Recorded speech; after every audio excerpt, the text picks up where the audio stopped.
Each year, the college invites its most outstanding graduating seniors to compete for the Donald J. Carty Valedictory Medal.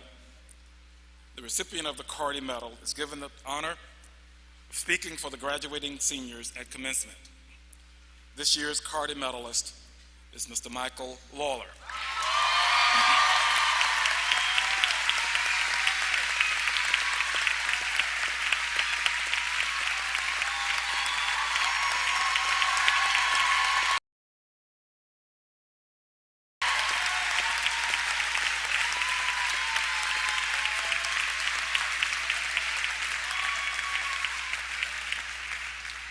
Michael came to Manhattan College from Suffern, New York, 4 years ago.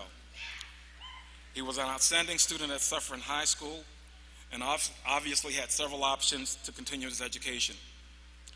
We are the better because Michael wanted Manhattan. Throughout my life, Michael writes, my grandfather, John P. Lawler, has symbolized to me how hard work and determination can lead to success, both personally and professionally. His start, however, leads back to Manhattan College. I feel it necessary to keep the family tradition alive at Manhattan and to continue the experience that my grandfather had. One of the teachers at Suffern High School wrote, dedicated, diligent, conscientious. These are few of the things that stand out about Michael. Michael has had an impressive mix of honors while here at Manhattan College.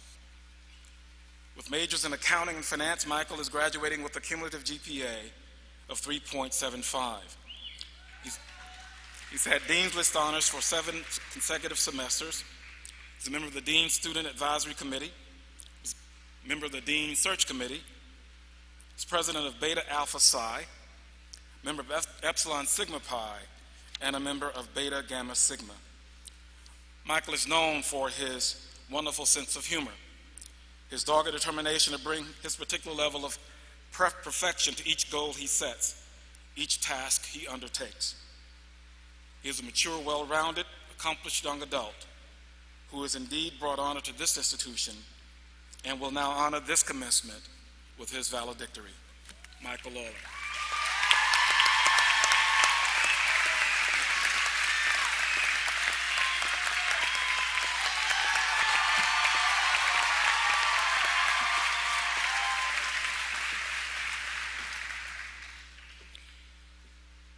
My fellow Americans, it is with a humble heart and a deep awareness of the responsibilities conferred by your trust that I accept your nomination.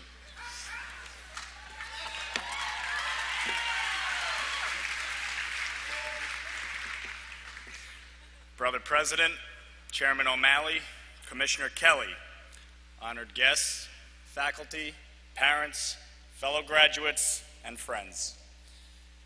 From the time I was a little boy, my parents instilled in me the belief that to whom much is given, much is expected. By the grace of God, we have all been blessed with talents and skills that are both humbling and inspiring. It is now our responsibility to meet those expectations by using our talents and skills in a way that honors God and the inherent goodness of His nature, all the while remaining true to our core values and beliefs. Ralph Waldo Emerson said it best, to believe your own thought, to believe what is true for you in your private heart is true for all men. That is genius. History has demonstrated time and time again that barriers are broken, wrongs are righted, and impossibilities become realities. Not because it was easy or without risk, but because one person was unwilling to compromise his or her beliefs. Gandhi challenged everyone to be the change they wished to see in the world. Mother Teresa inspired generations of people with her unselfish love of humanity.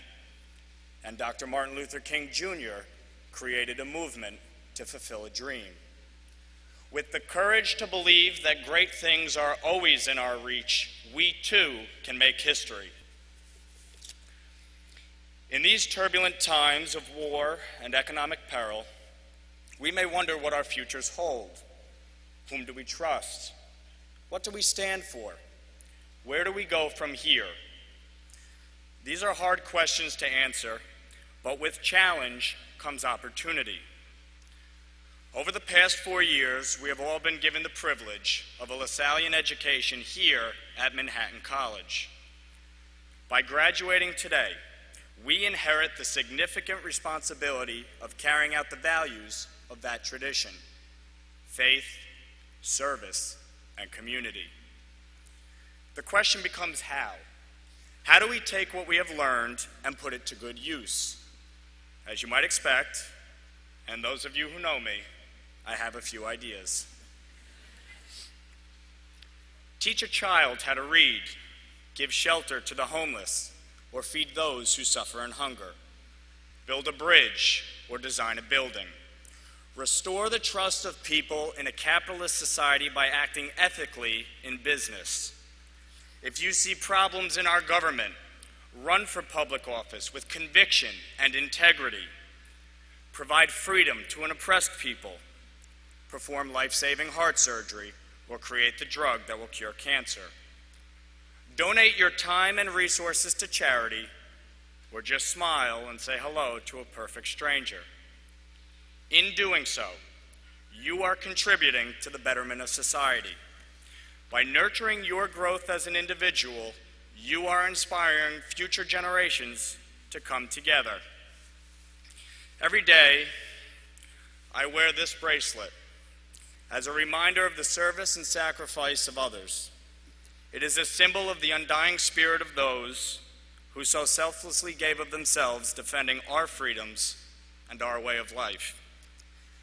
Engraved is the name of Marine Corporal Jonathan L. Benson from North Branch, Minnesota. Like so many before him, Jonathan chose to forego his hopes and dreams to preserve, protect, and defend those of his fellow countrymen. As if his actions did not speak loud enough, tattooed on his back was the phrase, "Greater love has no man than this, than to lay down one's life for his friends." Jonathan died on September 9th, 2006. He was 21. There are no words that can ease the pain of parents who have lost their most precious gift, but there is a way to make sure that their loss is not in vain. We owe it to those who have come before us, who have served causes worth fighting for, to continue down the paths they so courageously paved. As I stand here before you, it may appear that I am short in stature, but that has allowed me to do two things: always look up to people and never look down on them. All my life, I have admired and respected people who have served a cause greater than their own self-interest. Looking out into this audience, I am filled with optimism about the future of our country and our world. I speak of a future filled with boundless opportunities, prolific dreams, steadfast determination, inspiring hope, and a renewal of our faith. Faith in ourselves and in each other. I believe in the individual genius and creativity within us all. We need not look far to find heroes. They are in this room. We come from diverse backgrounds and we have different life experiences, but we have traveled this journey together. And in the process, we have learned that the perpetual bonds of friendship are strengthened when we appreciate not just what unites us, but also what divides us. As we move forward, we must have the wisdom to recognize within each of us lies the ability to rise above any challenge we may face. We have the example of our parents and their parents before them. We stand on their shoulders so that we may aspire to greater heights without the limitations and hardships placed on our forefathers. It is now our responsibility to put all of our hopes and dreams into action. Let us renew the promise of tomorrow. Today, we graduate as engineers, teachers, accountants, writers, athletes, historians, and yes, some of us politicians. But these titles do not define our existence. Merely they accentuate what we know in our hearts to be true. We have the abilities and the opportunities to make a difference in a world that longs for leadership from a new generation. In his 1985 State of the Union address to Congress, President Ronald Reagan said, "There are no constraints on the human mind, no walls around the human spirit, no barriers to our progress except those we ourselves erect." My fellow graduates, there is no one who can limit the success of your future except yourself. In your hands, you hold the keys to life. You have the chance to make a difference. It is now with the courage of our convictions that we take the first step forward in our rendezvous with destiny.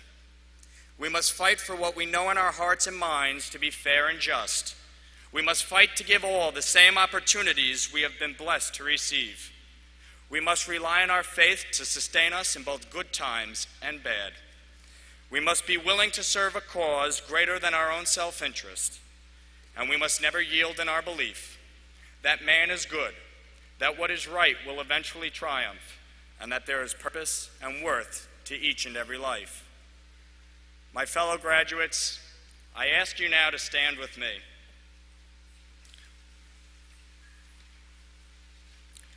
Stand up for those who cannot fight for themselves. Stand tall in the face of adversity. Stand firm for the non-negotiable rights of life, liberty, and the pursuit of happiness. Stand proud of all that we have accomplished and all that we dare to dream. My fellow graduates, we now stand united, united in our hope for a better tomorrow. Now let's go make history. Thank you. God bless you. And may God continue to bless our college, our nation, and our world.